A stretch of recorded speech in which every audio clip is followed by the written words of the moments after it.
Bonjour à tous les amis, on se retrouve pour ce troisième tome de Time Raider, j'ai nommé Time Raider Code Apocalypse. Alors je vais vous montrer la petite frise chronologique qui est à la fin. Hop, la voilà, si vous la voyez bien. Alors ce tome, il a été fait en 2011 en Angleterre, toujours par les mêmes éditions Puffin Book, et en 2012 en France par les éditions Nathan qui est sorti à Paris. C'est un roman composé de 89 chapitres. Vous allez me dire, il y a beaucoup de chapitres dans cet tome de Time Raider, c'est vrai. On va pas se mentir que comparé à d'autres romans, c'est pas en 5-6 chapitres. Et il est comporté de 452 pages, relativement identique aux autres, à quelque chose près, hein. Et c'est l'un des 3 livres charnières dont je voulais tant vous parler, et j'avais très hâte de faire cette critique analyse, justement. Alors, ce tome commence en 2044, la fameuse année où Wolsten crée sa première machine à voyager dans le temps, avec son prototype en tout cas. Et on apprend que ça se fait dans son garage, avec des journalistes et quelques personnes de ce style-là, qui n'y croient pas du tout d'ailleurs, qui pensent que c'est un magicien, un fou quoi. Mais au final, Wolsten leur prouve le contraire en réussissant à disparaître et réapparaître. On ne sait pas qu'est-ce qu'il a vu durant son saut temporel, mais tout ce qu'on sait, c'est qu'il a dit que les voyages les... Ah, oui, les voyages dans le temps vont finir par nous détruire. Et on apprend aussi, avant qu'il commence son voyage, qu'il voulait les toucher. De qui il parle? Bah, sûrement de sa famille, je suppose, qu'il a perdu, il me semble. Ça sera détaillé dans les autres tomes, ça après, sa vie plus en profondeur. Mais en tout cas, on apprend déjà une information très intéressante, quoi. Que même à son époque, il voulait pas que ce qu'il a vu la première fois soit divulgué, et on ne sait vraiment pas du tout ce que c'est. S'il est vraiment parti aller voir sa famille, ou si c'est quelque chose de plus important encore. Mais à ce stade-là de l'histoire, en tout cas, c'est quelque chose qui est très intéressant pour nous, les lecteurs, car on a enfin un peu plus de bonbons, on va dire. Et voilà, ça a commencé à Chicago en tout cas. Ensuite, on retourne sur nos fameux Time Riders, si on peut dire ça comme ça. Et ça nous fait une description intéressante de l'espace du chaos et pense qu'il y a d'autres Time Riders qui sont enfermés dedans. En tout cas, pense que les entités qu'on voit dedans, c'est ça. Et peut-être qu'elle a raison ou qu'elle aura tort, on le saura dans les tomes suivants. Mais c'est très intéressant qu'elle se pose ce genre de questions en tout cas, parce que c'est vrai que plus tard, après je peux pas en dire plus. On apprend aussi que l'ours en peluche qu'elle avait dans une boutique la trouble. C'est un ours bleu, il me semble, avec un œil. Et on comprendra pourquoi plus tard. C'est un élément assez important à dévoiler en tout cas là pour ce qui va se passer après et pourquoi ça a été installé là. Qui l'a fait, dans quel but et tout ça. Ensuite, on va rentrer dans le cœur de l'histoire. Ils vont subir une petite onde temporelle comme d'hab, j'ai envie de dire. Et cette fois, ça va directement les mener à un certain Adam Lewis, qui du coup est un étudiant en seconde année à l'université dans un campus d'East Anglia Norwich, si je le prononce bien. Et pourquoi cet étudiant est si important? Parce qu'il aurait en partie découvert une partie du secret du Saint Graal, ou manuscrit Voynich. Bref, ça a plusieurs appellations, mais ça va être tout l'enjeu de ce tome, le Saint Graal. Donc c'est très important. Nous apprenons oui, que le Saint Graal est en 2 parties, justement, dans cette histoire.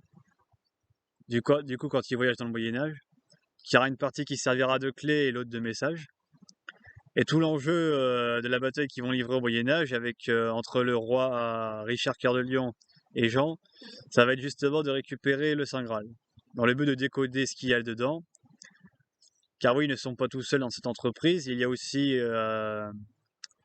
l'homme au capuchon qu'on appelle au début, et on apprend que c'est James Locke, du coup, un autre voyageur temporel qui vient des années assez futures comparé à Maddy et compagnie.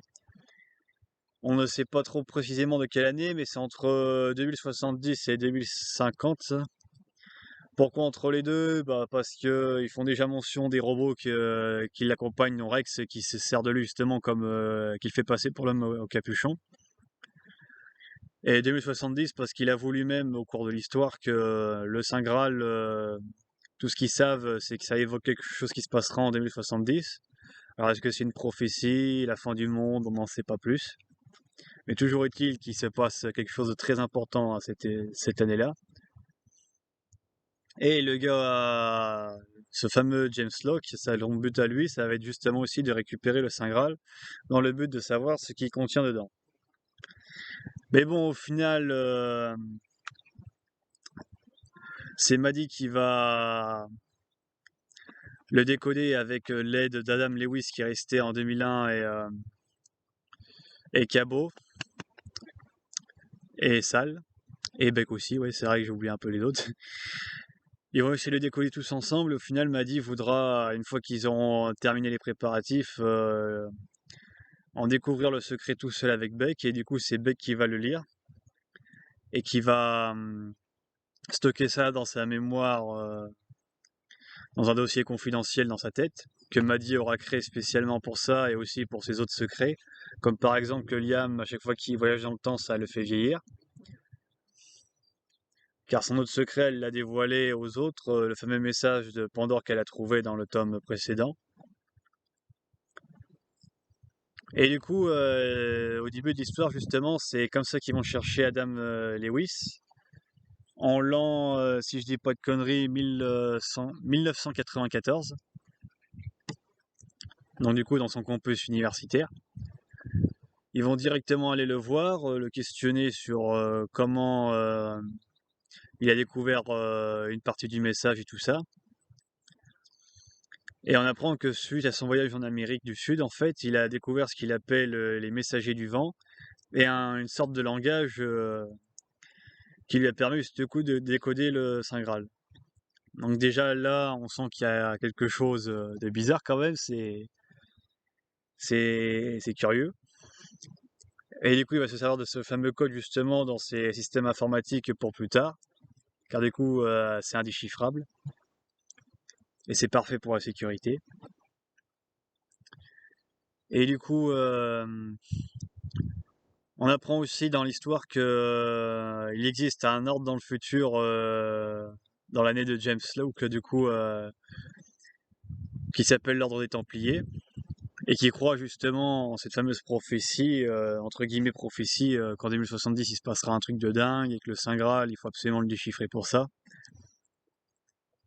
On apprend aussi que dans le futur, du coup, il court des rumeurs comme quoi qu'il existe une agence pour corriger le temps.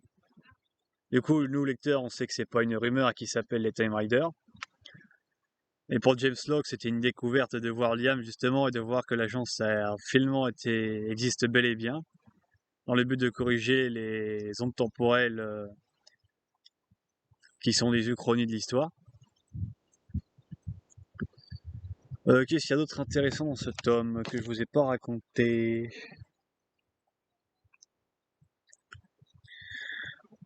Grosso modo, c'est à peu près tout. Finalement, à la fin, on sait toujours pas ce qui est contenu dans le Saint Graal. Car Beck dit à Maddy que tu le sauras qu'à un certain moment, à une certaine date, et que elle ne peut pas lui dévoiler ce que c'est parce que c'est une autorité supérieure à la sienne, à Maddy du coup, et que pour l'instant, voilà, le message restera bloqué dans la tête de Beck. Ce qui est pour le moment très intriguant. Et on en saura plus dans les tomes suivants du coup. Voilà, c'était tout pour ce 3e tome et en route pour le 4e. Sur ce, à plus tard.